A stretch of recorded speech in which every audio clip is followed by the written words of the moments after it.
Então, na segunda parte da aula, eu vou apresentar a definição de autômato finito determinístico e vou mostrar alguns exemplos. Então, um autômato finito determinístico, ele é uma cinco-upla, ou seja, ele é determinado por um conjunto ordenado com 5 elementos. O primeiro elemento é o conjunto Q, que contém todos os estados do autômato finito determinístico. O segundo elemento, então, o conjunto sigma, que é o alfabeto, ou seja, contém todos os sinais ou elementos de entrada do autômato finito. Existe também a função de transição delta, que é um conjunto com diversas entradas, diversos itens.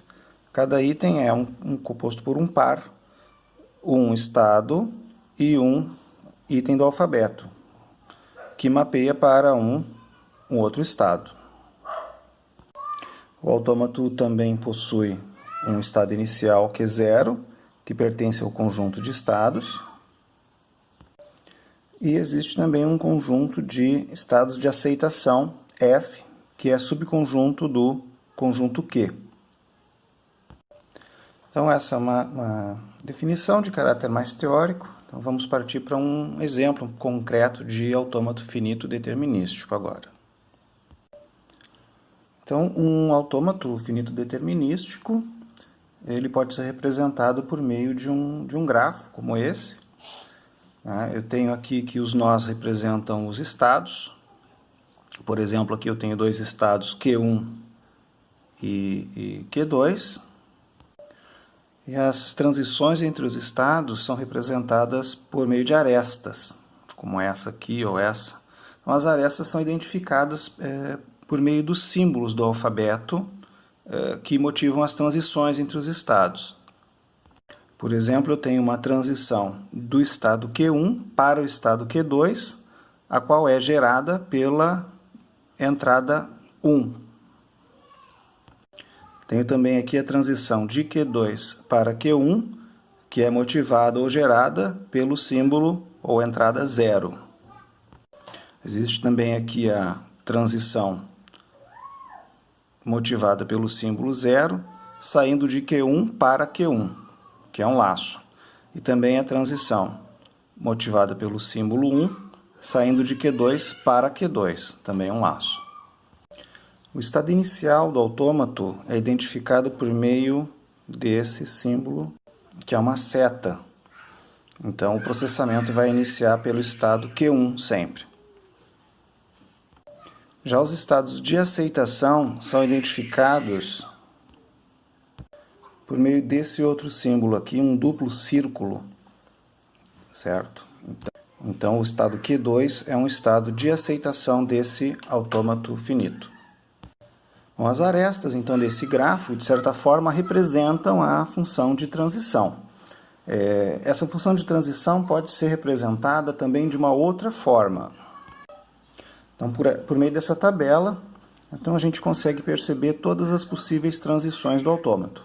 Partindo de um estado, recebendo qualquer um dos símbolos, eu vou atingir um outro estado ou permanecer no mesmo estado. Tanto para Q1 quanto para Q2 eu tenho essa representação. Então, claramente aqui, de Q1, recebendo o símbolo 0, eu permaneço em Q1, que corresponde a esse laço aqui, representado. A partir de Q1, recebendo o símbolo 1, eu passo para Q2, mudo de estado, corresponde a essa transição. Da mesma forma, de Q2 para Q1,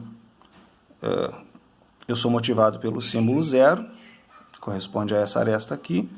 De Q2, fico em Q2 quando receber o símbolo 1. Vocês podem perceber que todos os estados têm transições correspondentes a cada um dos símbolos do alfabeto. Isso é uma propriedade dos autômatos finitos determinísticos. Então, a seguir, eu vou mostrar como esse tipo de autômato funciona quando recebe uma entrada na forma de uma cadeia de caracteres, ou sequência de caracteres. Então, por exemplo, uma cadeia muito pequena, com 4 caracteres, 1, 1, 0, 1. como esse autômato vai processar essa entrada, vai processar essa cadeia. Então temos que ter em consideração em que estado que o autômato se encontra a cada instante de tempo. Então esse tipo de autômato finito determinístico, ele sempre está em um único estado de cada vez.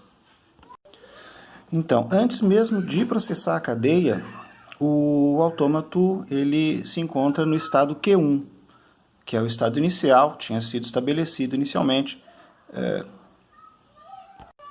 Quando ele for analisar a cadeia, processar a cadeia, a partir do primeiro símbolo, ele vai efetuar, aí sim, uma mudança de estado, uma transição de estado, podendo sair do estado Q1. Então, o primeiro símbolo da cadeia é o símbolo 1, o sinal 1. E levando em conta que, nesse momento, o autômato está em Q1, eu devo analisar qual ação o autômato deverá tomar, estando aqui em Q1. Sabendo que o símbolo de entrada nesse momento é 1, eu vejo que a ação deve ser uma transição de estado para Q2. Passa a ser o novo estado do autômato nesse momento. Então, eu devo, então, analisar a cadeia, verificar que o primeiro símbolo já foi processado, então não deve ser considerado. Passo, então, a analisar o segundo símbolo.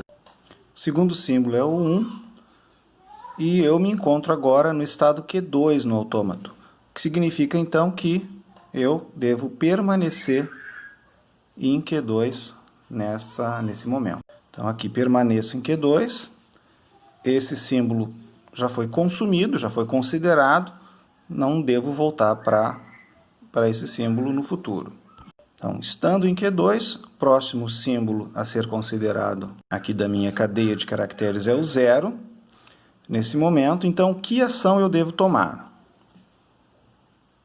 Então, a ação está dada aqui, é uma transição de Q2 para Q1. Q1 passa a ser o meu estado corrente, estado atual. Então, esse símbolo 0 foi consumido, já foi utilizado. Próximo símbolo da cadeia, símbolo 1, sinal 1. Que ação que eu devo tomar, então, nesse momento? O autômato está, nesse momento, em que estado? No estado Q1. Então, nesse caso, eu tenho aqui a informação de que a transição deve ser realizada de Q1 para Q2, já que o símbolo lido nesse momento é 1. Então, eu faço essa transição.